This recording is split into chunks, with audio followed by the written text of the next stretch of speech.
Okay, so when the profiles are parallel, okay, the first is either above the second or vice versa. Okay, so we refer to this profile for population 1. Okay, so we have this black straight line here is profile for population 1. And now suppose that we have a profile for population 2 is given by this red line. Okay, so in this case, we have in this case, mu21 is greater than mu11. Okay, and here mu22 is greater than mu12 and so forth. Okay, so this one is above the red line is above the the black line. Okay, and also we can have for example in the case when we have the profile for population 2 is given by this.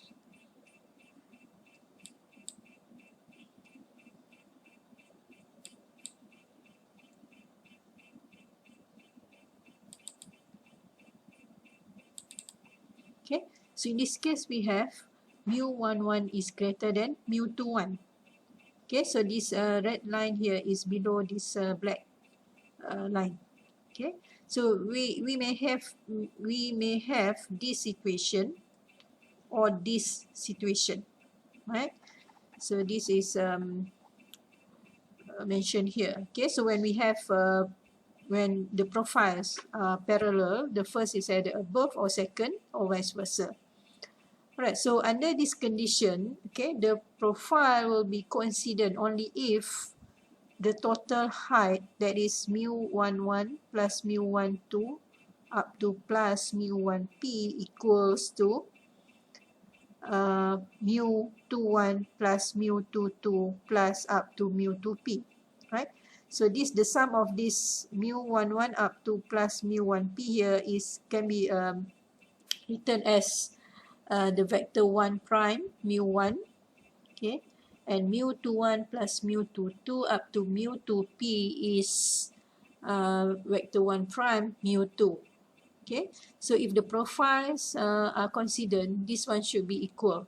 Okay, this one should be equal, means that the total height here, okay, so this one, okay, plus this one plus this one plus this one should be equal to, okay, the value here, this one plus this one. Okay, so in this case, this one is not coincident. Okay, it's not coincident. So the coincident will only happen when we have the profile for population 2 is coincident with this black line. Okay, so this one can be tested using this null hypothesis here. Okay, that is the 1 prime mu1 is equal to 1 prime mu2. Right, so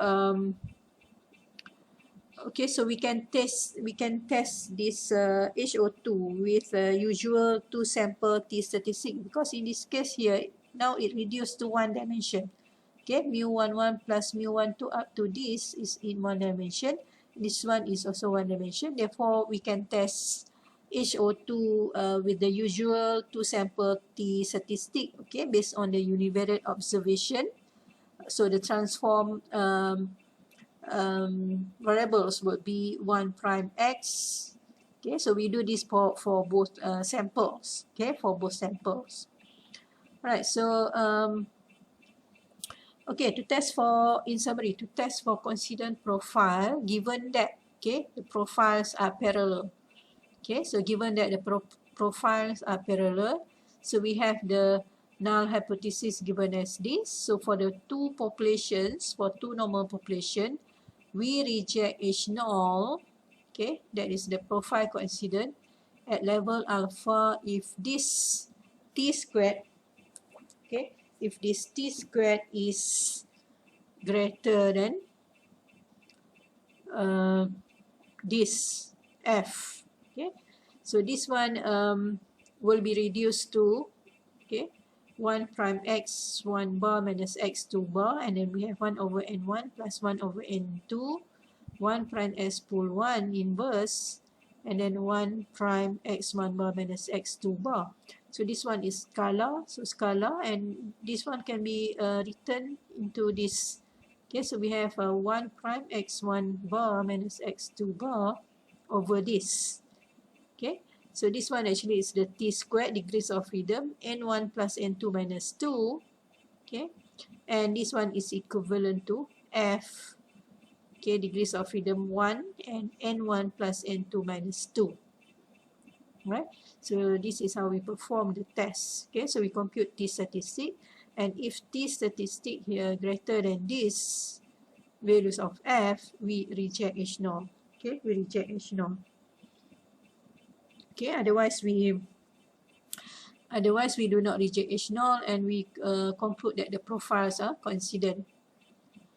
Okay, now this one is the second questions, okay, or second hypothesis test that can be performed.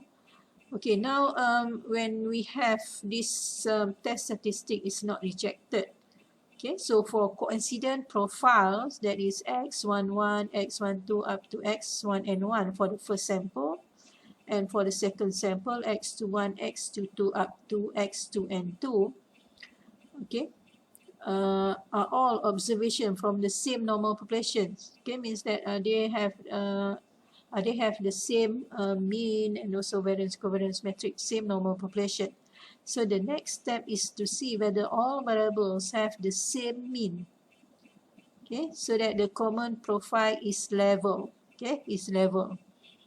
So when H01 or O1 and O2 are tunable, okay, and then the common mean vector mu is estimated using all N1 and N2 observation. Okay, because the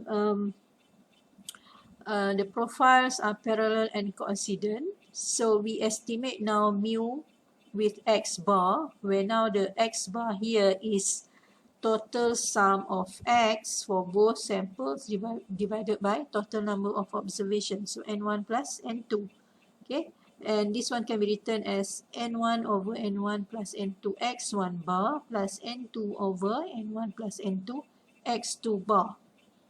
Okay, and if the common profile is level, okay, then all the mu's are equal. Mu1 equals to mu2 equals to mu p, and therefore the null hypothesis at this stage 3 can be written as, so since this one are equal, therefore we can write the null hypothesis as C mu equals to 0. And what is C? C is defined as before here, okay, in stage 1. Okay, so this, okay, so we have this C. So if this C mu equals to 0, okay, means that we test is mu1 equals to mu2, and then is mu2 equals to mu3, and so forth. Okay, so we have this. So we have a p minus 1 comparison, okay, here. And okay, so in summary, we have this. We want to test for level profiles given that the profiles are coincident. So if the profiles are coincident, so they are also parallel. Okay. So for the two normal population, we will reject H0 C mu equals to 0. That is a profile level. At level alpha, if this statistic, okay, greater than C squared. Okay, greater than C squared. This one you can refer this to page 280 for this. Okay, this is quite similar to the page 280. So for two normal population, we will reject H0 if N1 plus N2, total number of observations, X bar, prime, C prime, CSC prime, inverse CX bar, greater than C squared. Okay, greater than C squared, where C squared here is this, okay, is defined as this. Okay, and S here is the sample covariance matrix based on N1 plus N2 observation. Okay, so for N1 plus N2 observation, we have this total number of observation, and from this we compute X bar and also the variance covariance matrix.